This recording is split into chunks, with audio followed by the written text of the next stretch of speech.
Therefore, the recommendation to file a Sections 57 notice on the property title. I'd be happy to answer any questions, and I do not see the owner in attendance tonight. Thank you. Do we have any questions from council? No, I'll make a motion. You would like to make the motion? Yeah. And we need a seconder by Councillor Eliason. Administrator, did you wish to read the motion? Sure. It's moved by Councillor Flynn, seconded by Councillor Eliason, that a notice be filed against title of Lot 3, Plan 30664, pursuant to Section 57 of the Community Charter. Okay. And Your Worship, it would be in order to invite the owner to present, even though they're not here, but just to go through the process. Okay, thank you very much. Then I'd like to invite the owner to present. It appears the owner is not in attendance, Administrator, so do we then go forward with the vote? Yes. Okay. Can I ask, are there any comments? Hearing none, I'll call the question. All in favor? Opposed? Motion is carried. Thank you, Your Worship. Administrator? And Your Worship, the next item under hearings, 21.1, is variance permit 475 for the property at 1370 Auto Road Southeast. And I have a motion moved by Councillor Eliason, seconded by Councillor Flynn, that VP 475 be authorized for issuance for Lot 1, Plan 42698, to vary subdivision and development servicing bylaw number 4163 as follows. Waive the requirement to upgrade the south half of the Auto Road Southeast frontage to the interim urban arterial standard. So this is a hearing for variance permit 475, and I will be asking the Acting Director of Development Services to explain the development. I will call 3 times for submissions from the gallery and giving opportunity for the applicant to speak first and then the public. Council will also have an opportunity to ask you questions, and once this is complete, I will close the hearing and Council will vote on the motion. Development Services. Thank you, Your Worship. The application is a subject property at 1370 Auto Road Southeast. The owner applicant is Lisa Butler. The property is currently zoned R8. It has a single family residential dwelling on it. The variance request, as stated, is to waive the requirement to upgrade the south half of Auto Road to the interim urban arterial standard to accommodate a one-lot subdivision. I don't believe the applicant is in attendance. So calling for a first time for submissions. The applicant is not here, so calling for a second time for submissions. Did anyone wish to speak to this or have anything they wanted to say about this application? Calling for a third time for submissions. This is your final chance if you wish to speak to this application. Okay. Do we have any questions from council? Sorry, Councillor Eliason. Thanks, Your Worship. Is this the appropriate time to make the amendment for a staff recommendation? Administrator? Your Worship, I would suggest you do that after you close the hearing. Okay, so we'll wait till then. Anything further from council? Okay. Did we have any written submissions on this one? We didn't see any. Okay. Any questions for staff coming up? So I will close this public hearing. Now, questions for staff? I'd make the motion of the staff recommendation. Okay. Do we have a seconder? Sorry. Councillor Lavery? Good. Okay. Does anyone wish to speak to it? So we are going with the staff recommendation that the motion for consideration be defeated and that development variance permit VP 475 be authorized for issuance for lot 1, etc. Reduce the requirement to upgrade the south half of Auto Road Southeast frontage to the arterial standard RD-4 to a cash contribution equivalent to the estimated cost of the required works. And so that's what we're going with. Your Worship, I would take that as an amendment to the motion. Yeah. Okay. Okay. Okay, then speaking to anyone wish to speak to the amendment? Hearing none, Then I'll call the question on the amendment. All in favor? Opposed? Motion is carried. And then the motion as amended. Anyone wishing to speak to it? Any comments? Okay, hearing none, I'll call the question. All in favor? Opposed? Motion is carried.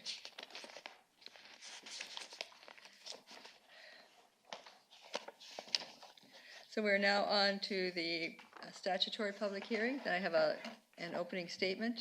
This public hearing for bylaws number 4269, 4270, and 4272 is convened pursuant to section 464 of the Local Government Act. At this public hearing, everyone will be allowed to make presentations to council, and all present who believe their interest in property is affected by these matters shall be given a reasonable opportunity to be heard or to present written submissions. Those of you who wish to speak concerning the proposed bylaws should approach council and commence your presentation by clearly stating your name and residential address. Please state your name and address each time you start a new presentation to enable the recording secretary to accurately reflect your statements. The function of council this evening is to receive the views of the public. Council will not debate the merits of these proposals with individuals. However, council members may question presenters regarding their submissions. Everyone is encouraged to make his or her views known. Persons who wish to present written submissions may do so. Background documents related to the bylaws and written submissions that have been received by the city are available for inspection by the public and are located in the binders on the table by the entry doors. All written submissions will be retained by the corporate officer for review by council and by members of the public at this hearing. To maintain order and ensure everyone a reasonable opportunity to be heard, the following rules of procedure have been established for this public hearing. Please direct all submissions to the chair.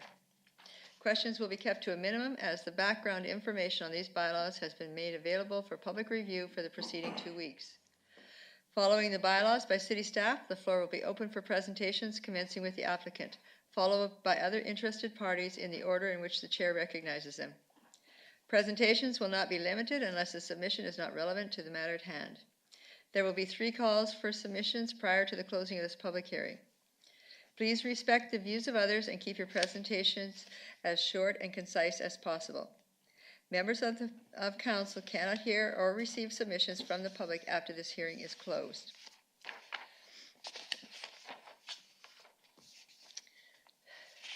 We will now hear from Development Services on the first application. Thank you, Your Worship. The proposed amendment is an official community plan amendment to redesignate the westernly 1.78 hectares of Lot 2, Plan 3890, from acreage reserve to low-density residential, and second to amend map 4.1, urban containment boundary of the same subject area and property to include it within the urban containment area. The civic address is 3820 20th Street Northeast. Approximate location is north of Woodland Heights subdivision in the upper Lakeshore area. Its current use is single-family residential. The proposed use is to facilitate a future development of 10 residential suite lots. The owners and applicants are Mr. and Mrs. Brodigan, and I believe they are in attendance. Okay. Thank you. So this is for the official community plan amendment. So I will be calling for a first time for submissions. Does the applicant wish to speak? We're here, Your Worship, but no, we wish not to speak for this time. Okay. Thank you. Calling for a second time for submissions. Did anyone wish to speak to this?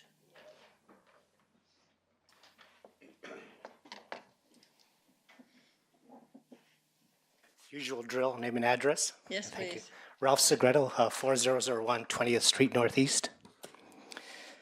I want to refresh council's memory on a similar application which was held, I think, a couple of years ago on one applicant asking for to have the zoning changed on their property, their own lot, to R8, and it was granted, understandably.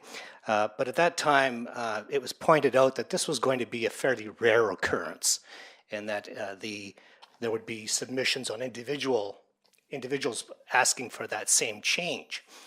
Now we have a situation where an entire subdivision is being requested to have this zone 8, this residential R8 zoning attached to it.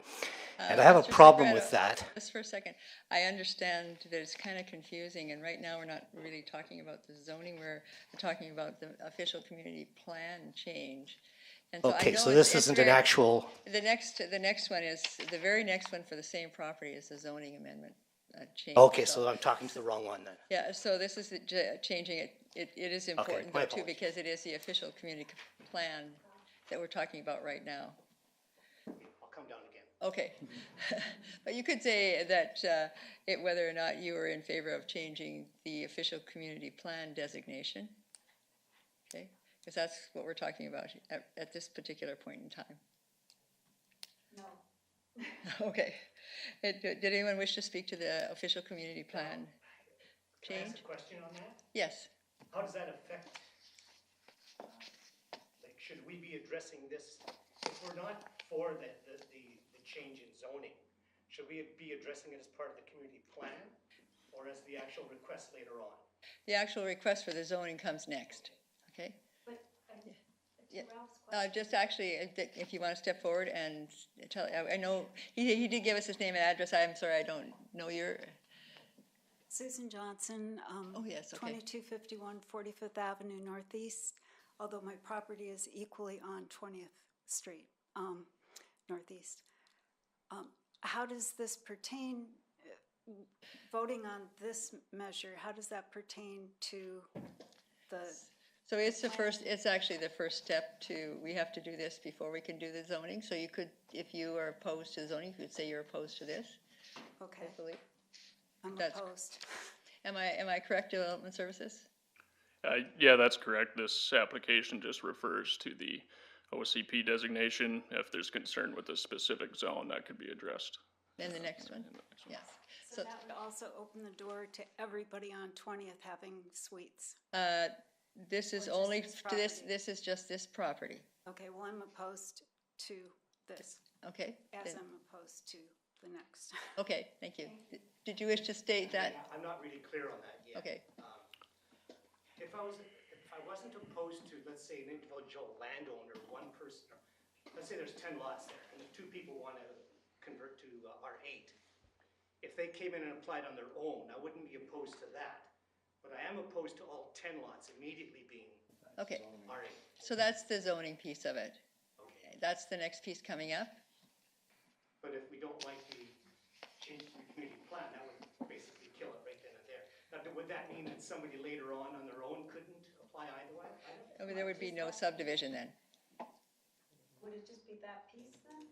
So would you like to explain the difference between the actual official community plan and then the zoning? And I'll leave that to the Development Services. Yeah, thank you, Your Worship. In this case, if the OCP was approved, it would go from acreage reserve to low-density residential.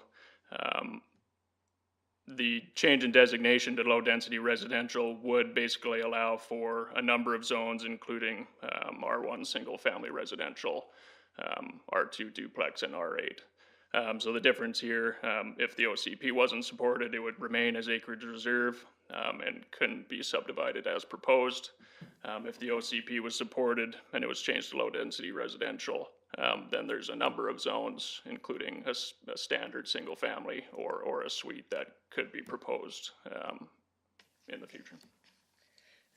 So are you okay with that? No complaints with this part.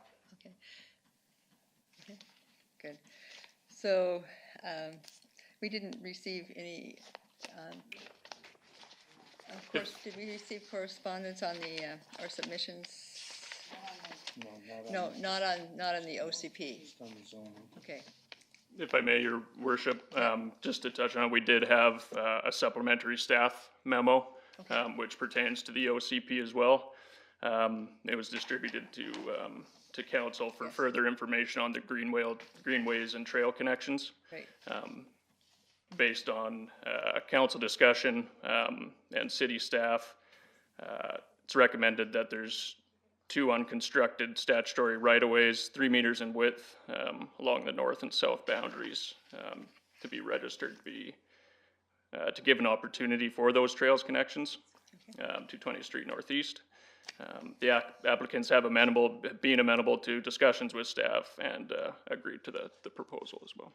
Okay, thank you very much for that, for all your work on that. We really appreciate that because that was very important to council, so thank you. So do we have any questions for staff? Councillor Eliason? Yeah, thanks, and thanks for the clarification. So this is the OCP portion where we'll talk about rezoning the front portion of this property to match what the official community plan says, which is single-family housing or low density. And the next one is talking about what Mr. Segredo has talked about, is, you know, allowing suites on a blanket basis or on a per application basis. But I'd like to speak to the trails and to the right of ways. Thank you very much for the supplement. I appreciate it. Is there an amendment to the motion required for that agreement, or is that an understood agreement between staff and the applicants? Your worship, there's no amendment required. Okay. And so I'm going to speak in favor of this OCP amendment, and I'd like to thank the developers for working with staff to do that. We're not We're not there yet? We're not yet. Okay, Yeah. well, we'll close the hearing, and we'll go. It's okay. Is there anything, do we have any further questions for staff? Okay, hearing none, then I'll close this public hearing. Okay, thank you. And then the next part is the zoning. If staff would like to explain that proposal, that would be great. Thank you, Worship. This application is the proposed amendment to the zoning bylaw for the same subject property. Lot 2, Plan 3890. It is to go from A2 Rural Holding Zone to R8 Residential Suite Zone. Okay, so this I will be calling again 3 times for submissions. Is from the applicant, if the applicant would like to speak. At this time, no. Okay, so calling for a second time for submissions, and Mr. Segredo? My cue, I guess. Yes, yes. This is what, I know it's really confusing, and I appreciate that. So I'll try and continue where I left off earlier, so I don't repeat myself. Just to remind councillors of the discussion that took place a couple of years ago on that other application, that the feeling was that this was going to be a fairly rare occurrence, and that it probably wouldn't be more than about 20% of the properties that would want R8 to be able to have carriage housing or other rental accommodations. But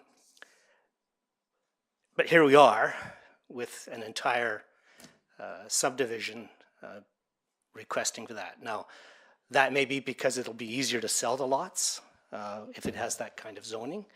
Maybe they can ask for a higher price because of it. And I just want to remind you that's really not your concern.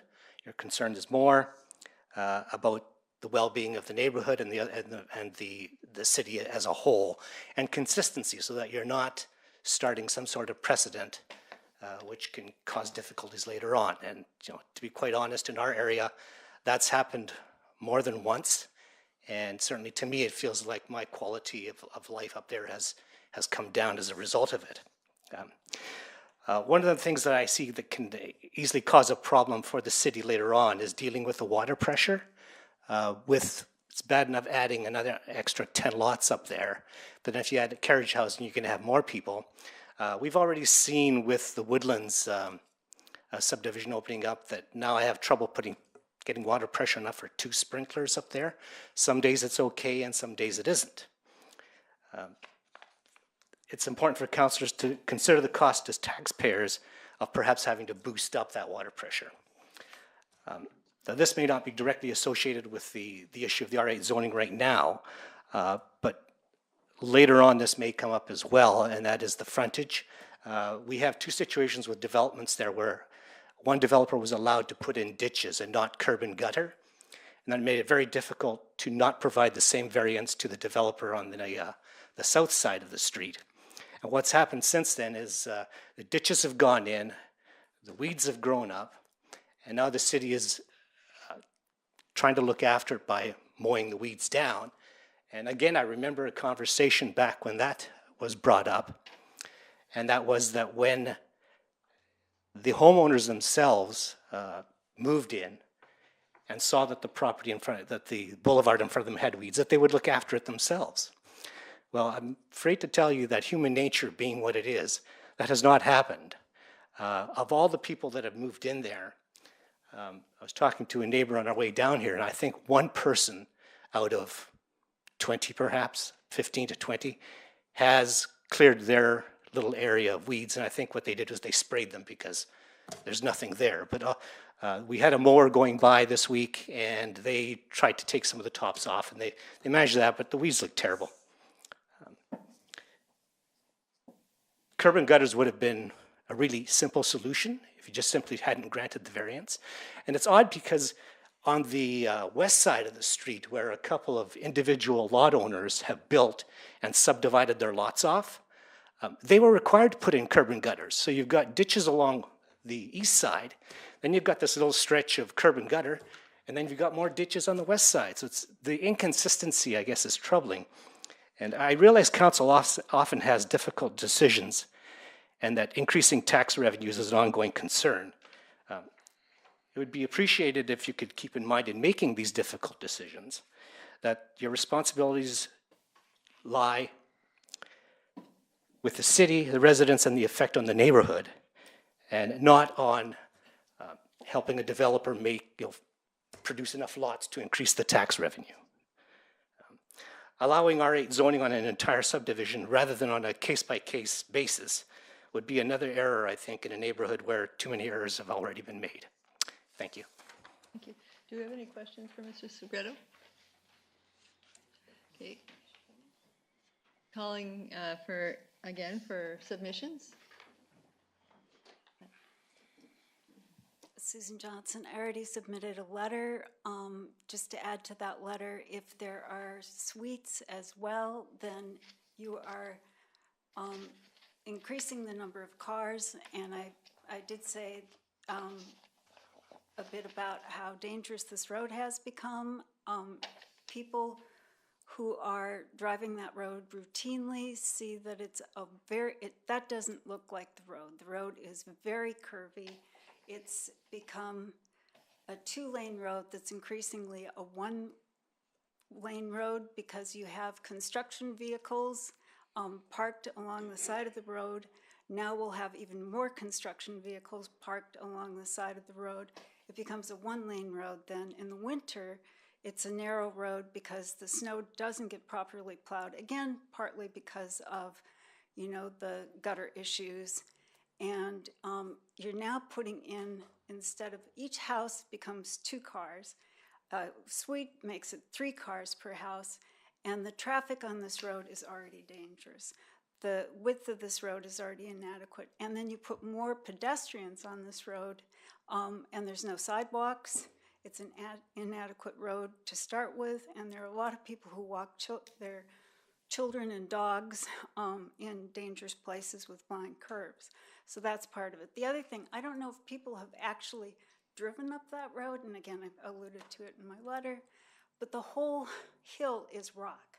So when they take the trees and the vegetation that are well rooted there off, drive up that road, you'll see that rocks and boulders are the landscaping option of choice, not by choice, because they just have rocks left over when they build and when they have to blast out a foundation. So right now you just have a drainage issue that is building and building. Already people down in Ravens are finding that their land is saturating and their basements are flooding because the runoff is so severe.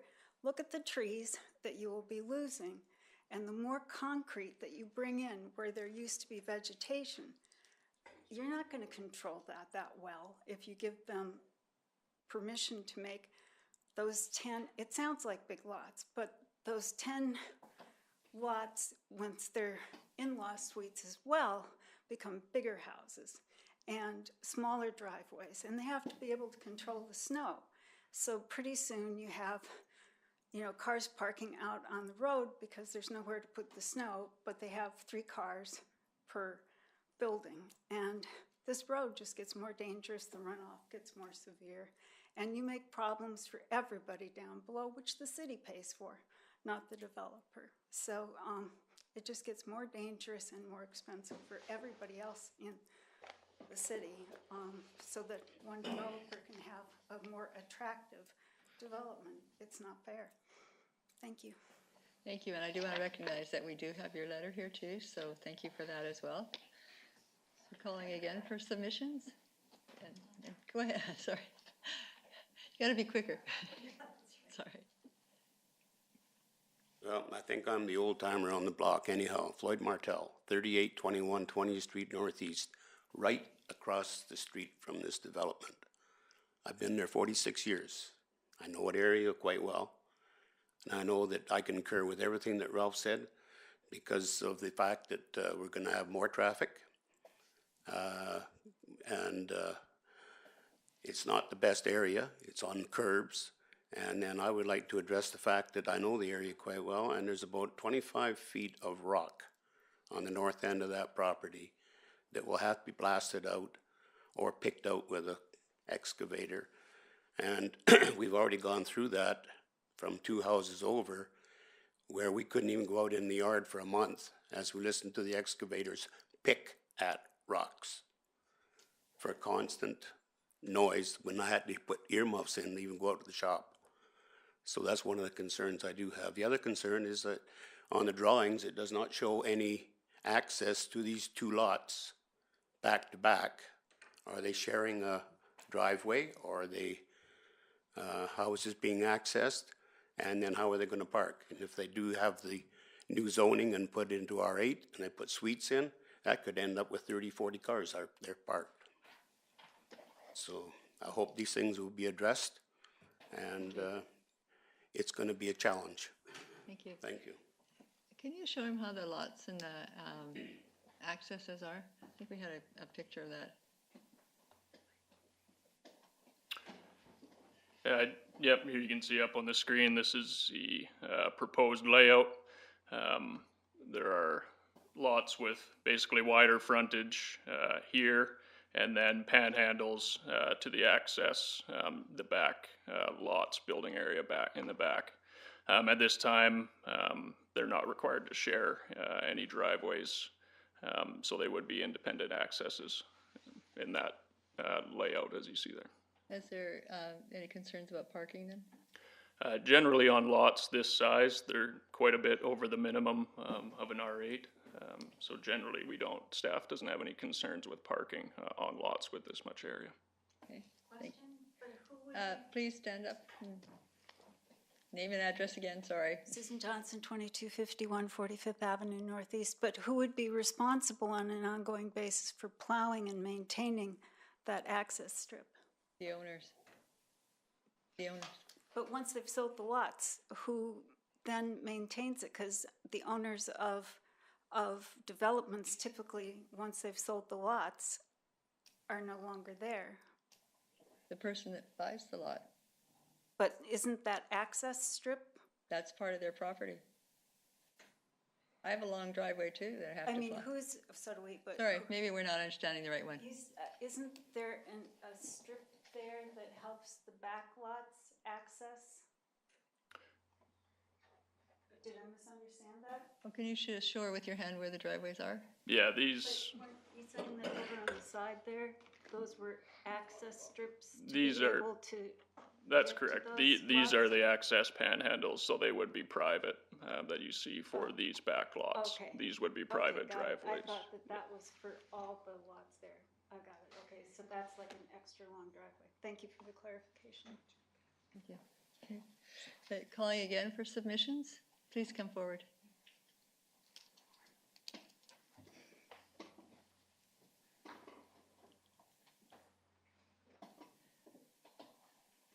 Hi, my name is Judy Murray. I live at 2180 60th Avenue Northeast. I don't really want to speak to the zoning particularly. I just want to speak as a sort of a fervent dog walker and jogger and occasional mountain biker. I mean, we've been really pleased to be able to have that little stretch through that property. It's just filled with arnica. It's beautiful. And I'll be sorry, as lots of people will, to see it go, but I understand private property. It's part of sort of our neighborhood of informal trails that really makes it a really great area to live. I think there's a greenway on the back and maybe on the side, of my understanding. I've got incipient cataracts, so I'm not that good at. Councillor Larson, would you like to speak to that because you were very about the trails and the accesses? Is that your concern? Is how to get to the back and? Well, right now we go through the bottom of Harris's Right. orchard, and then through here and then down, and we hit a little bit of that road where there is no sidewalk, and then pretty soon you're up on the sidewalk in front of Green Emerald, and then you can get into the bush again and go up and around. So anyways, there's little things, though, if you want a dog off leash or you just don't want to be on the highway or whatever, it's great. Now, the only thing I think about when I see a subdivision as a time to sort of grab stuff for the city or people in general is I think about, because we have a lot of deer that sort of wander the neighborhood, and I think it would be nice to consider sort of, I mean, there's greenways for people to have a little trail, but I think it's nice to think of sort of animal, not rights of way, I don't mean that, but places for animals to move along so that they get places. Like sometimes I wonder, how do the deer get down to the lake to drink? And this kind of thing, if they need to. Because there's no pond, say, on North Broadview. So it would seem to me that it's a good idea to leave a big enough buffer so you're leaving not just for people to move, but maybe like our deer to move. Wildlife. If you have, like there's a lot of dog walkers, and I include myself, if you have a broad enough, width, there are ground nesting birds that can take an advantage. And so I think it's nice, if possible, to have a reasonable width that allows some of those other, what would you call them, other other things that make it a great place to live, but also allow other things to kind of share along with us, because we take, in a sense, so much of it. But I still think these corridors for animals and places for birds and these natural sort of green buffers are really good for us. Right. I appreciate that. Councillor Larson was very interested and very instrumental in talking about and asking for, as were other council members, for greenways and, walkways and stuff. And Councillor Larson, I just want to give him a chance to tell you what his thoughts were and what we've come up with, if you just... Yeah, it's a bit early for comments, but one of the first things we heard from this neighborhood a long time ago, when the Leighton subdivision came forward, was how much people enjoyed walking on that street and how unsafe it would be without a sidewalk. Now, as developers go, they don't want to put in the sidewalk, or as Ralph has talked about, curb and gutters or drainage or any of the expensive infrastructure. But one of the things that we made the Leighton subdivision do was put in the separated sidewalk in front of their property. We made Green Emerald do the same thing it's going to finish at some point. We also made them put in the separated sidewalk on theirs. And so I asked Wes to put up this photo here, and maybe if we can even go down to number 6, to Appendix 6, which is a few pages down, which will show sort of where the greenways and the sidewalks will come along. So if with the hand, if we could just sort of show where the greenways go, or where they're scheduled to go, and I think this will talk to Miss Murray's concern, is that we have the greenways going behind there, so that right of way has been dedicated, and then that continues down to the Leighton subdivision, and the sidewalks will now go from the upland. Is it the uplands? Yeah, from the corner of the uplands and Lakeshore, almost all the way through to the end of Green Emerald, which is a separated sidewalk, which I believe is important for the neighborhood, and I think that would address those concerns. Am I correct in stating that the sidewalk will just about be complete, with the exception of those two properties? Yes, I believe so. That's correct. Okay, and then the greenways, we've had discussions with the developers, because we've heard those concerns of the neighbors about the wildlife and about the interaction and about the desire to get maybe back to nature. So luckily the developers were amenable to those requests, because been here for all of these now and have heard those concerns loud and clear from the neighbors. And so I hope those will address some of those concerns about safety and the ability to reconnect with nature and not trespass on people's property on illegal trails anymore. Wes, can you put up this picture? Unfortunately, I'm not sure if I have that electronically to pull Oh, okay. that up. I know it was a bit early for comments, but I know that they were very concerned about that, and so I wanted to, and Councillor Eliason and other councillors were very concerned about that as well, so we really appreciate the questions, and so I think Councillor Jameson, did you want to? I'll keep it really short, and I think I can add to some context. And I think that I was going to ask for this map because I think it's important also to see the proportion of the whole piece of property that will be as part of this application. Okay, so that the trail that Councillor Eliason was speaking to, you see the dotted line there, that's at the rear of the properties that are under application right now. That's correct, Wes? That's correct. Okay, so 3/4 of this property will be, I can't promise that it'll be left untouched, but it's about 25% of the property that is under application right now for this development. And I really think that's important to understand. It's not the whole property. The whole property. It's about 25% of it, and I think that's an important piece. Okay, thank you, Councillor Jameson. And Councillor Flynn? Yeah, I know it's not time for comment, but I think it will clarify some things. That the memo that staff referred to that was on our desk that we can't get up electronically shows quite clearly that there's a very significant ALC greenway that has to be, that is part of continuing the Leighton's trail eventually. But it also shows that the developer has agreed to 2 3-meter wide right-of-ways, is that correct? That's correct. So that trail can be accessed from the new sidewalk that the developer is going to have to build on both ends.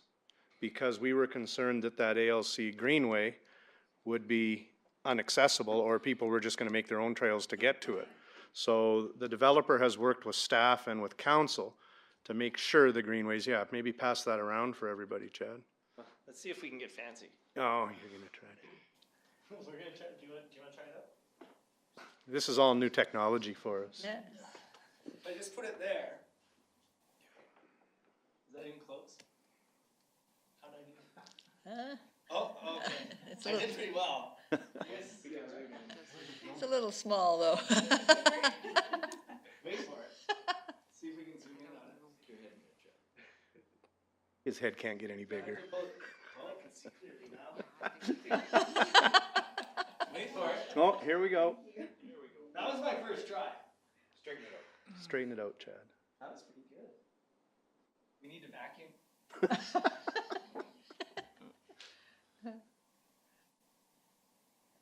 There you go.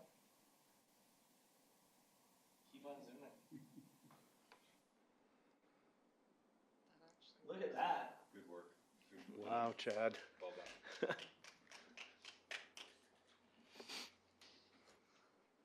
Do you guys need a pointer? Yeah, go ahead. You do it, Okay. because Holy. Wow, that's So these are the new sidewalks right here. Okay, from there to there. And then this is the existing sidewalk on Leighton's. Here's the trail that was built behind Leighton's with this access. This trail here will match that trail. When this property here gets developed, this trail will go through, and the developer has agreed to have a right-of-way here and here, so that when people come out of this trail eventually, they don't pop into this person's yard. And so they, in here, out there, and back like that. Or sidewalks, all the way to here, roads, and then sidewalks there. Make sense? Thank you. Good job, Chad. smarter than the average bear. Yeah. So there are any further submissions? A question, not so much, Susan Johnson, 45th Avenue Northeast. A question, is there any kind of requirement for maintaining some trees on the lots?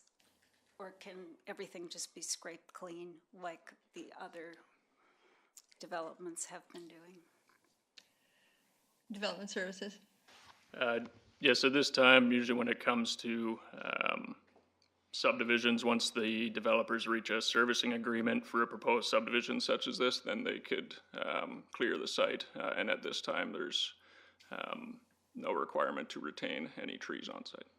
Okay, thank you. Isn't that problematic? It's some.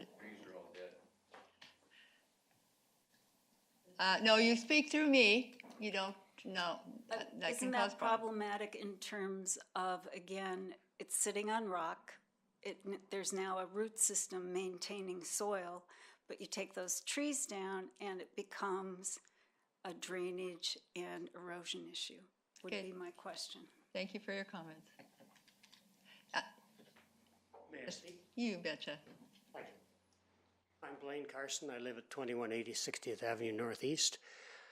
I run through that area quite often, and I have changed my running route because after the fires last year, I got tired of breathing the smoke and you couldn't run. And then I got tired of breathing all the exhaust on 30th.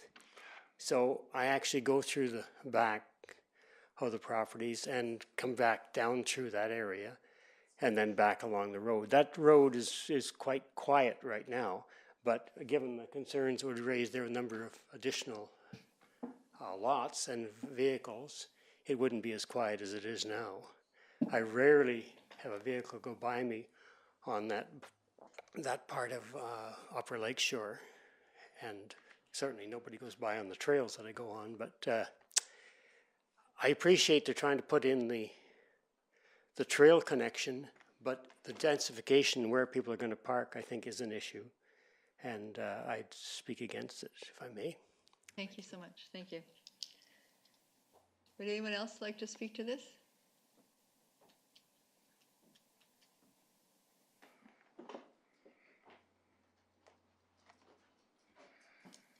Good evening. My name is Mark Lawrence. I live at 4401 20th Street Northeast, just across the way from the development. I'd like to say a few things. I agree with a lot of what has already been said, and I'm not going to rehash that.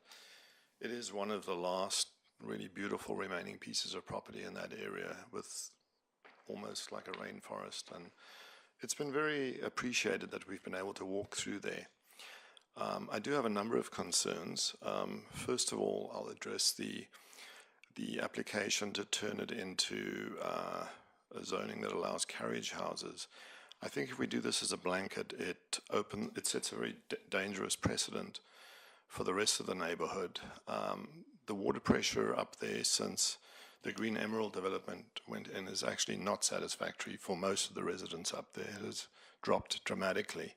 So unless we want to turn this into another city problem, because we actually don't have adequate water pressure right now. I don't even know if it meets city standards for the other houses up there, mine in particular. Never mind running a sprinkler, just having a shower it comes dripping out. So if we now blanketly give our blessing to carriage houses on 10 properties, that basically sets a precedent that anybody else, and there are lots of developments going on up there. Secondly, the proposed sidewalk sounds really, really nice, but if anybody's bothered to drive up there, that's actually a rock cliff that's going to have to be blasted out to create a sidewalk right now, which I guess the developer's going to have to do. But the rock comes pretty much close to the road there. The road is really, really narrow at that segment. So that sounds like a nice idea.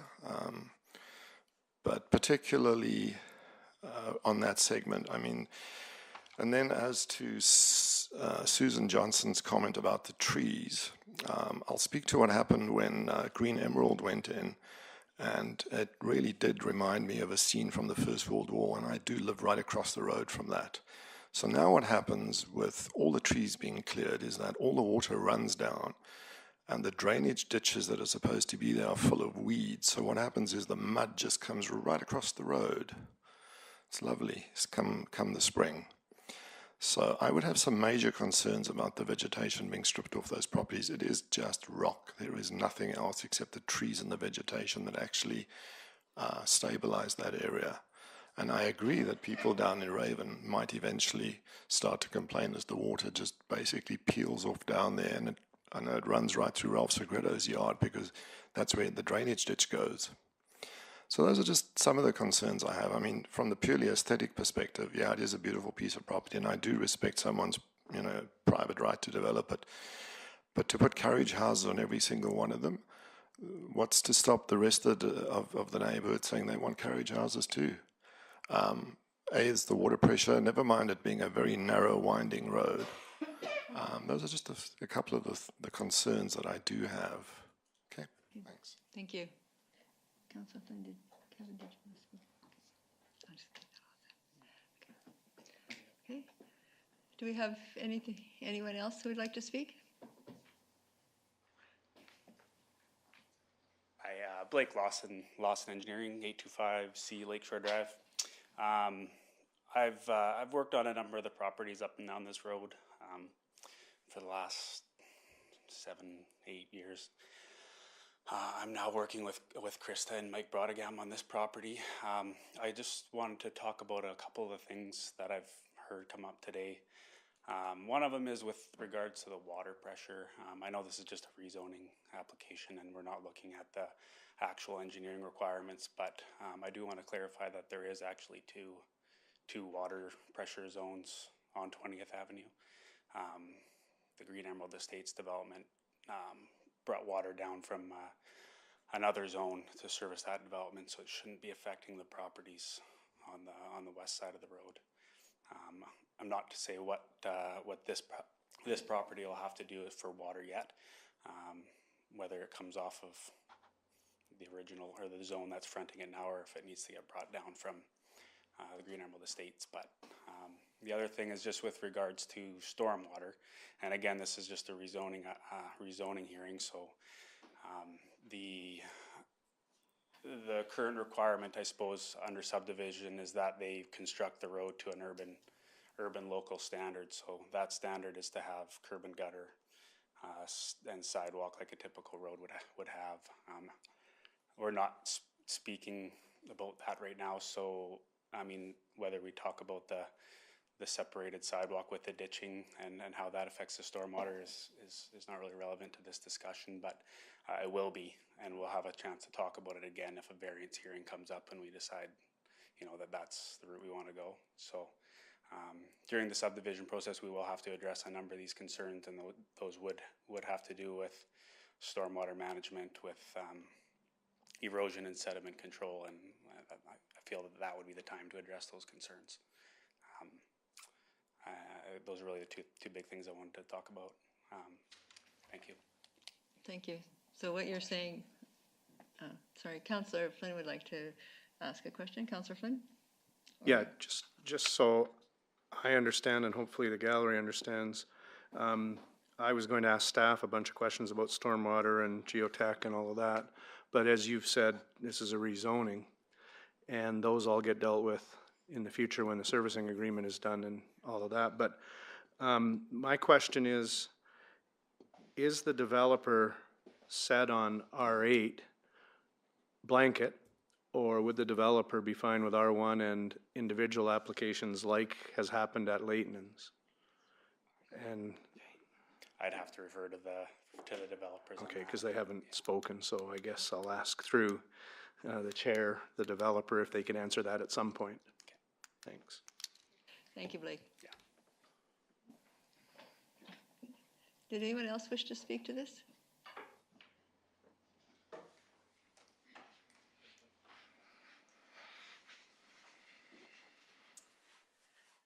My name is Krista Brodegam.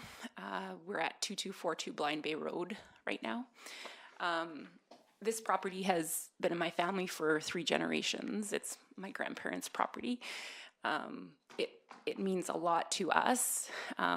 The wildlife, the ecosystems that are there have always been very important to our family, and our plan is to live in this community as well and be a part of it. So we are trying to develop this area for us as well. So when it comes to the cutting down of the trees and dealing with those types of things, our priority would be to keep as many trees as possible on the property, making sure that the runoff and the areas down below us are the least affected. So that's definitely something that we've looked into. The other aspect of it is my grandparents always had those trails and was nice. It was wonderful that people could enjoy that area. And I guess our proposal of these trails and to try to make them accessible so that it's not on private property anymore and that we can actually have access to these trails. And the trail also extends all the way out the property to the east side as well. So these are things that we are very open to and we are trying to do as the developers. With your question regarding on the Zone 8 and whether we are set on that, it's definitely something that we would like to be passed. But, you know, there's always room for negotiation and stuff, so. Okay, thank you. And thank you for what you've said.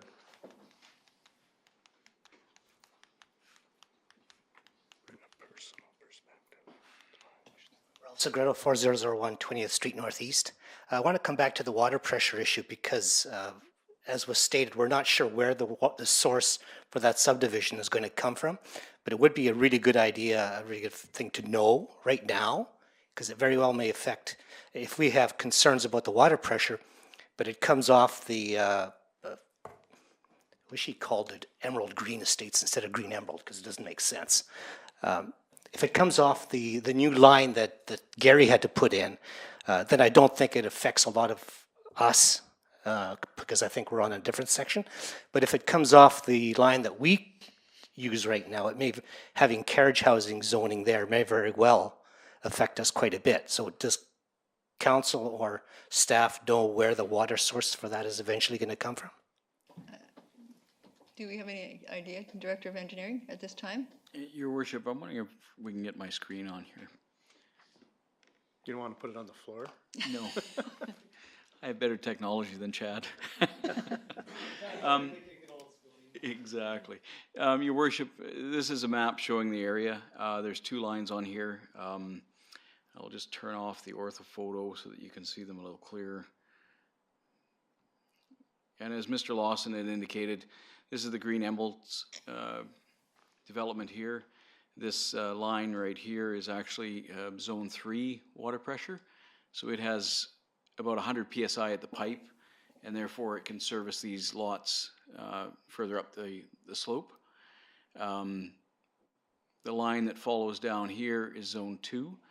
And typically at the elevation of the road, you've got about 50 psi, between 40 and 50 psi. So you are at the top of the Zone 2 system there. And these are large lots. And I think the biggest issue, well, my interpretation of it is there's one home per lot currently, and they're large lots. So depending on when somebody's irrigating their large property or something else is going on, you will experience lower pressures in your home when you're trying to do different things. Again, going back to Mr. Soretto's question, that will be the determination of what and how these lots are serviced will be done during the subdivision stage. I would suspect that in order to get pressure up to the elevations that they need to, they may have to extend that Zone 2 line. That will be addressed in... So that's the line that we're on right now, and I'm assuming the water pressure... Your Worship, did you say Zone 2? Zone 3. I did say Zone 2. Okay. Thank you for catching me on that. No, that would certainly make me feel better.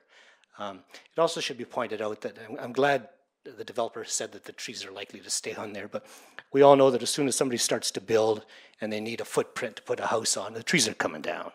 And that's a fact of life. So hopefully in the areas that aren't being developed, they'll stay on there. But we have to also accept the fact that construction is a reality. Okay, thank you. Thank you. Is there anything further? Okay. Hearing no further submissions, then I will close this public hearing. And we'll go on to the, we're actually going to vote on it. Administrator?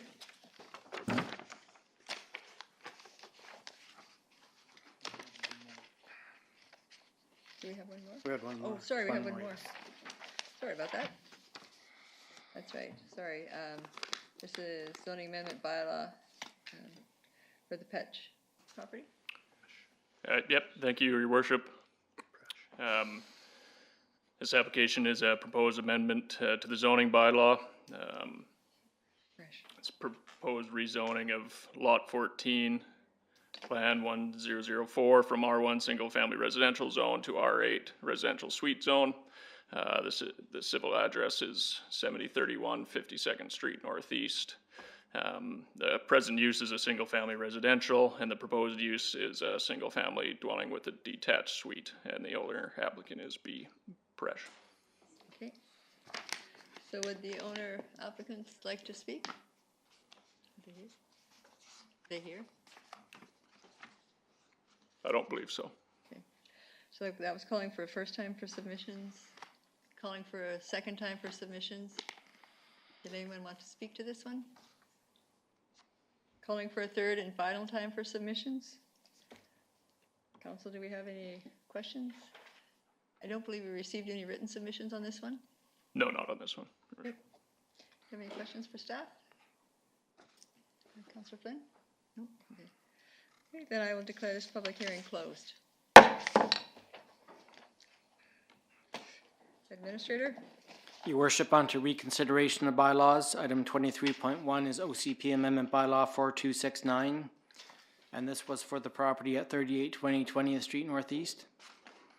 And I have a motion moved by Councillor Wallace Richmond, seconded by Councillor Eliason, that the bylaw entitled OCP Amendment Bylaw number 4269 be read a third time. Okay, do we have any comments on the official community plan amendment from council? Councillor Flynn? Yeah, thank you, Your Worship, and I'm glad we clarified the difference between the OCP amendment and the zoning. The OCP review and process that we go through kind of every 5 to 12, 15 years, this area was clearly indicated for taking out of a piece of it out of the ALC or ALR and making it potential for residential, and this is basically the step to make that happen. So I know that everybody has spoke against potentially the RA rezoning, but really nobody has is against residential going there, and we've worked a long time to get these very nice quality lots out of the ALC or ALR, and I will support this. I think this piece is fairly straightforward. Thank you very much. Councillor Jameson? Thanks, Your Worship, and good comments by Councillor Flynn, and also I think it's when you do drive by there and you listen to the comments from some of the residents, you can see why it did come out of the ALR. I mean, it's very rocky there. So, but I'm glad that we clarified it's moving it from acreage reserve. About 25% of the property will be used for housing. The rest will be left, maybe not untouched, but from listening to the landowner, it sounds like they want to keep as much of it as intact as possible. So I think that's really important to put that in context. It's about 25% of the large piece of property. So the OCP amendment, I think, is certainly justified and appropriate. Thank you, Councillor Jameson. Do we have anything further from council? So on the OCP amendment, I will call the question. All in favor? Opposed? Motion is carried. Administrator? Your worship, dealing now with the associated zoning amendment bylaw 4270. I have a motion moved by Councillor Jameson, seconded by Councillor Lavery, that the bylaw entitled zoning amendment bylaw number 4270 be read a third time. Okay, thank you. Councillor Eliason? Yeah, thanks, Your Worship, and I supported the OCP amendment, and I support the rezoning as well. We face a tough balance up here of a growing community and growing demands and how to accommodate that. And I find the best communities that we have are a mix of large lots, and I'm sure the neighbors complained back in the day when those large lots and those big lots were put up on Upper Lakeshore, and we densify a bit, and we have some larger lots a little bit further down where the original development is on the Leightonans, and we have some infill on that. And so I think that this will fit.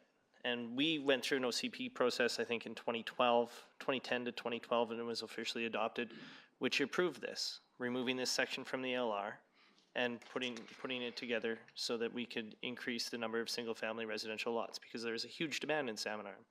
There's a bit of a slowdown, but now there's that demand again. And so we've tried to do it in a way that fits with the community. We talked about some trails, right, and the walkways and the greenways. We talked about, the trails that currently trespass all over that place. I mean, it's the neighborhood. So you can go down the drainage ditch, and you can go up and around, and you can go through and up by O'Connell's old place or down through Lawrence's place, and you're going through somebody's yard. So we've tried to make the trails as official and non-trespassy as possible, but still respecting, the fact that Salmon Arms needs lots, and this is within our official community plan urban containment boundary. This is one of the places where we say you can build houses. And so we know that every time that there is densification of a neighborhood or development, right, and we try and accommodate that development, there will be increases in traffic on every road, right? There's going to be noise. Mr. Martel knows very well the noise that construction brings, right? And Mr. Segredo knows very well the demands for development. It's, and so we've heard about the need for green spaces, but if these clients wanted to, they could put up a fence. It'd be expensive, but they could fence their whole property, and nobody would be able to use that or see that or go onto that property anymore. They could cut down, it's in the LR. All the trees can go away without development. That's just a fact of life. That could be farmed. Maybe not because of the rock piles, but all the trees could go away, a fence could go up, no more access. So this is our way to, A, allow people to move to Salmon Arm, build houses and live in houses. B, get trails, preserve green space, and preserve our ALR. So I know it's not a popular thing, and it's always tough when you see change in your neighborhood, and maybe change that you don't want, but change that is going to allow you to have new and hopefully new neighbors and new friends. So I will support the R8 zoning, and because in the R8 zoning you're allowed a carriage house. Most of these places could have a garage anyways. Most of these places could have a big enough house that it wouldn't matter if there's 1,000 square feet of rental, which our community desperately needs, or 1,000 square feet or 3,000 square feet of basement and 3,000 square feet of garage. You can have them both without the zoning. This is just a way for maybe the people to afford it or to rent it to an in-law or to house a family member. So with this development, when we approve it, it might not be popular with everyone, but it does fit a bigger community need, and that's what we're here to do, is to make those tough decisions that might not make everyone happy, but is required, and it's part of the tough job that we have up here. So I will support it, Your Worship. Thank you. Councillor Flynn? Just procedural question. I'm still allowed to ask staff questions. Is that correct, Chief Administrative Officer? Yes. Yeah, just because the hearing is closed. Okay, I do have some questions for staff before I make comments. In light of the discussion on the water pressure issues, that's not part of the rezoning, but obviously if every lot was R8 and every lot built a suite, whether it's detached or in-house, that could have an impact. The decision as to where they will have to come from to get their water is to be made in the future. Is that correct? Your Worship, that's to be determined by the developer's engineer, so that the lots are adequately serviced by water pressure. Okay, so with the water pressure discussions, it sounds like it would make the most sense to go off of Zone 3 and tie into the green line Green Emerald is, or Emerald Green, whatever it is connected to, but that'll be determined as we move forward. There is that option to come off Zone 3 if required, but again, that hasn't been looked at because it's at the subdivision stage when that gets dealt with. Okay, thank you. With regards to the concerns about drainage, again, that's looked at the subdivision stage, but there are no variances being requested at this time for any of the servicing requirements, correct? Correct, Your Worship. The zoning or the subdivision development services bylaw requires them to install curb and gutter and sidewalk. And that was actually for all of those developments along that have happened, Green Emeralds, the Leightonans. The variance was given to Green Emeralds to do the offset sidewalk and ditch. But the Green Emerald subdivision also installed storm sewer all the way up 20th. So there's ditch which feeds into the storm system. Okay. So all the water, all the runoff water that's being caught into the ditch or running off the road is going into a storm system. And this development will tie into that storm system that was brought up there by Green Emerald? That is correct. Okay, but it'll be underground. Okay, I think that's all my questions, so I'll go to my comments. I want to thank those of you who presented. I know most of you. You have me reconsidering R1 versus R8. But I'm going to ask staff to put up the Leighton, the properties around there, how many that have gone to R8 by individual application, if we could. I didn't see that map going down that far in my package, but maybe I missed it.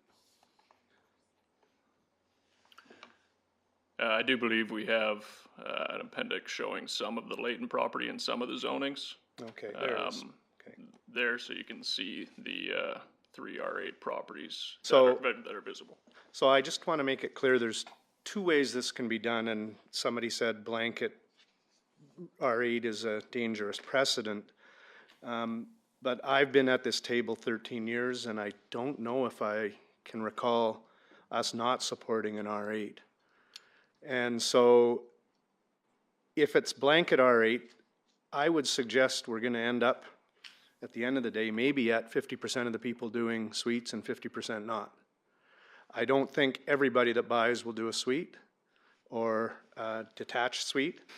And I also think if we did it as R1, we'd get at least half of the lots, like the Leightons are getting close to, applying for R8. So we've set the precedent elsewhere in the community. To me, it's really about R1 versus R8. Otherwise, that's all we're really discussing. And in my opinion, the final result for the number of houses that, or people that put in suites, will be the same whether we do it blanket R8 and half the people don't put in suites, or if we do it R1 and everybody has to apply. Because at this table, I don't remember council turning down an R8. Now, I might have a short memory, but we need housing in our community.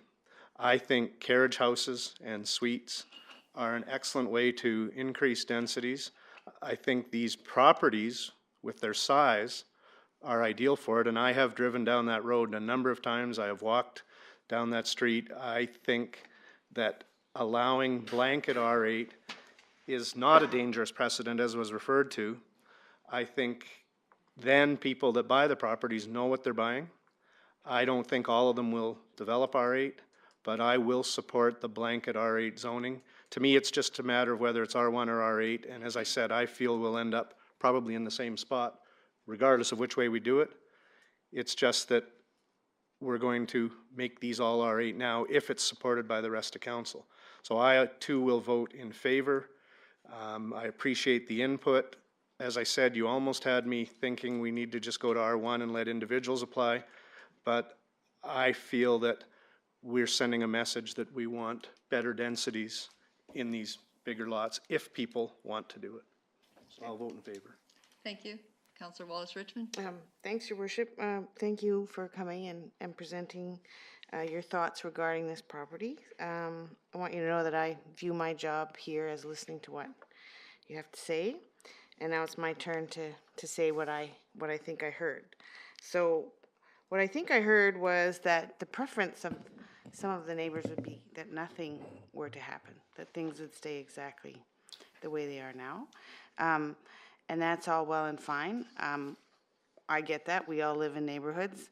But the challenge is it is a piece of private property, just as your properties are private. So I'm hearing a lot about other developments, and I think that's, having been newer at this table, that's not decisions I was involved in, but I think I need to be blunt about this. I feel that was an unfortunate thing to hear, and maybe those experiences weren't great for the neighborhood. So, but the next thing I want to say is we have to think about cause and effect. If the other development didn't go well, that doesn't mean this one is going to go the same way. And I heard from the owners that they've been here for 3 generations. They care about the property. They've indeed let the whole neighborhood walk through it for many years, so I have to take some faith in that. The next thing I want to say is I have never said no to an R8, and I'm not going to start now, because I think that I think there's something in the R8 that scares people because it means renters, perhaps, I don't know. But the truth is, on an R7 large estate lot, there's room for lots of outbuildings. There's room for garages, there's room for sheds, there's room for that, and it's unlikely that you would ever say to your neighbor, I don't want you to build a garage. But we tend to say to our neighbors, I don't want you to have an R8.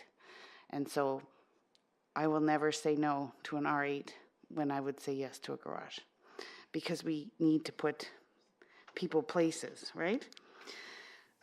So I'd just like you to think about cause and effect, and to remember that a carriage house is a garage that people can live in, so I'll support it. Councillor Lowry? Yes, thanks, Mayor Cooper, and thanks for the presentations. And I do think it is fair game that even though this is a rezoning application, things like traffic, parking, water pressure, stormwater come up. I think these are the concerns that neighbors have. So I just want to speak to that a little bit. I think they have been addressed for the most part. I will be supporting the application in front of us. I do want to say, though, that I do drive down that road quite regularly, a couple of times a week. One of the real pleasures of being at this table, and I think others do it too, we check out neighborhoods that are changing. So I not only in the springtime, in the winter, in the summer, I walk my dogs on the back track there specifically to get out, but also be to dual purpose to get a pulse of what's going on. So I know there's been, I'm not going to say suggestion, but I certainly familiar with the road and the traffic situations.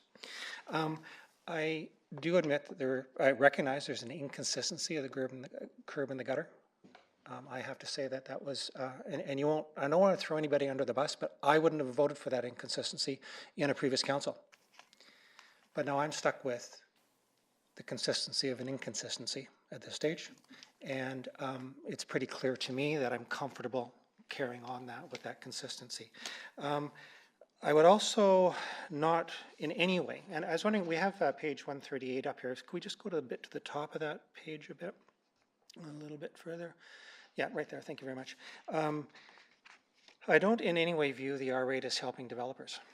I do view it as infilling and smart growth, and I believe it is a carbon footprint reduction to actually have infill on here. For all the reasons that have been described here so far in terms of R8, it's not that blindly approving R8, but they are happening in all neighborhoods. The reality is that on the west side, there already is one property that's an R8 that's already there. And there's no restriction, and certainly from my position, wouldn't put any restriction on other applications for R8. They get due consideration for each and every application, as is the right of the property owner. So Your Worship, I will support this. I do think that these properties have enough space for on-site parking. I do believe that snow removal is a problem everywhere in Salmon Arm, but there's more room on these locations to be dealing with that. I do happen to live down by the RCMP, and I have water pressure problems because we happen to be on the tail end of a system, and I understand that. I guess I would ask staff down the line and residents if there are concerns about that water pressure to be on the west side to be approaching us. I think that we should look at that. I don't propose to do that here on this application here right now, but it's been a policy of this council, and it's one that I support, and I'll support this application here as well. The other thing about clarity is that with a blanket R8, and I have to say it took me a little while to get to a position for blanket R8s. I was much more in the individual R8 position coming in here. But what it does do is give, in my view, clarity and transparency to those who are actually buying a potential lot there as well. They know that given R8, that the eyes are open, because if you do it the other way, you buy R7 or R1, and then there's an R8 that crops up 2 years later. So this is, for me, this is as well an issue of consistency and clarity. And Your Worship, I will support the motion in front of us. Okay, thank you. Councillor Jameson? Thanks, Your Worship, and I too will support the application. I think that I remember using the term profound changes when we spoke about emerald green a few years ago. And there's probably, is it emerald green, green emerald? I'm sorry, I'm mixed up too.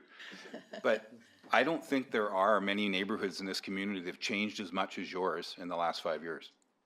And like all the other councillors, I drive around and I walk around and I look at neighborhoods that are changing, and I also look at neighborhoods that aren't changing. But your neighborhood is changing. There's no doubt about that. And it's because it's a desirable place to live.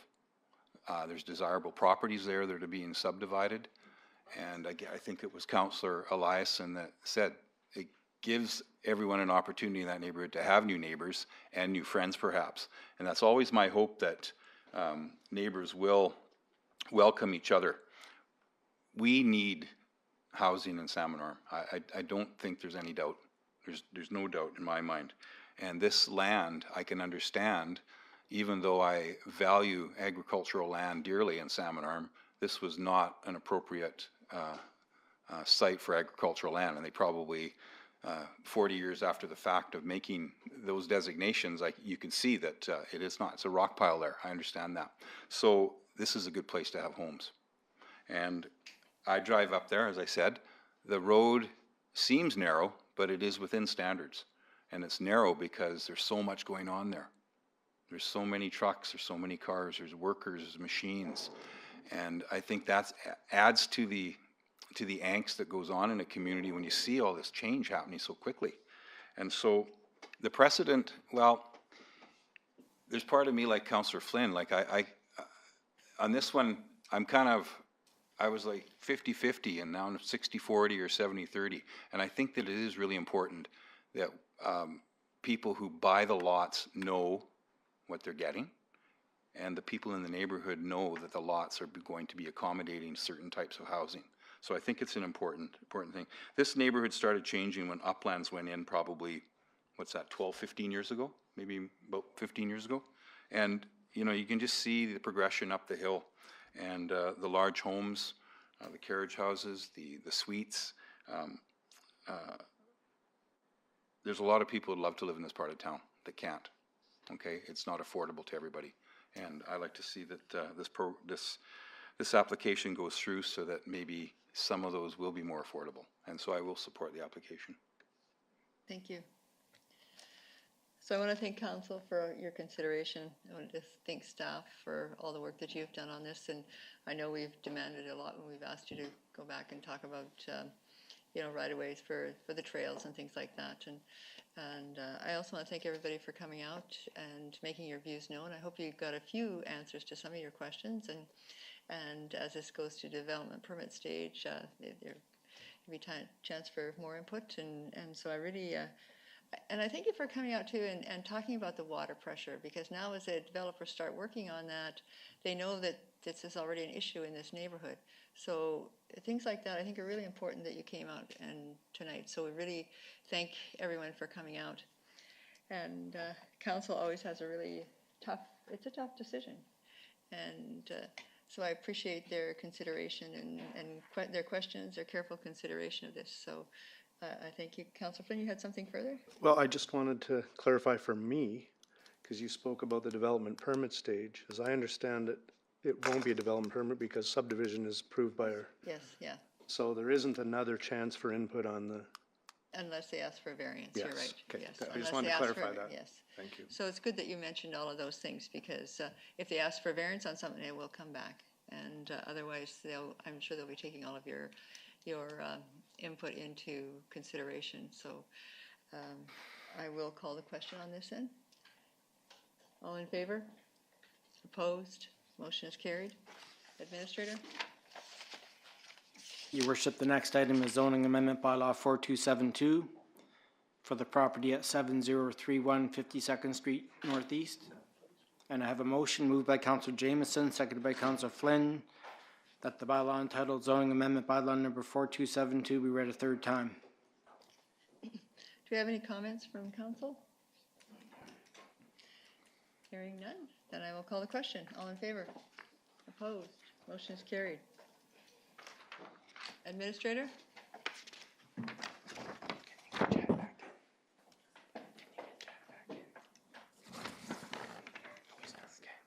He's in conflict. Yeah. Your worship, the next item is question and answer period. It looks like there's nobody here with any questions. Okay, so I have a motion to adjourn moved by Councillor Flynn, seconded by Councillor Wallace Richmond, that the regular council meeting of June 11, 2018 be adjourned. All in favor? Opposed? Motion is carried. Thank you. Tim, I was almost coming around to your thinking that we shouldn't do blanket R8s, and now you've come around to mine. Isn't it ironic? I was. Good to be the last one on my button there. Can I give those to Barb? Individual application might be a better easier. But then again, I like the comments about people know what they're buying, Yeah. know what's being sold, know what's in Yeah. the neighborhood. I think that's fair. Well, that was been the training for me, for blanket and Yeah. general. And it's a bit different than over by Hillcrest. It's a different clientele, different neighborhood. Yeah, I don't think everybody will be getting R8s over there. No. You can't predict though. No. Makes me so mad when they make holes. Yeah. They don't want renters.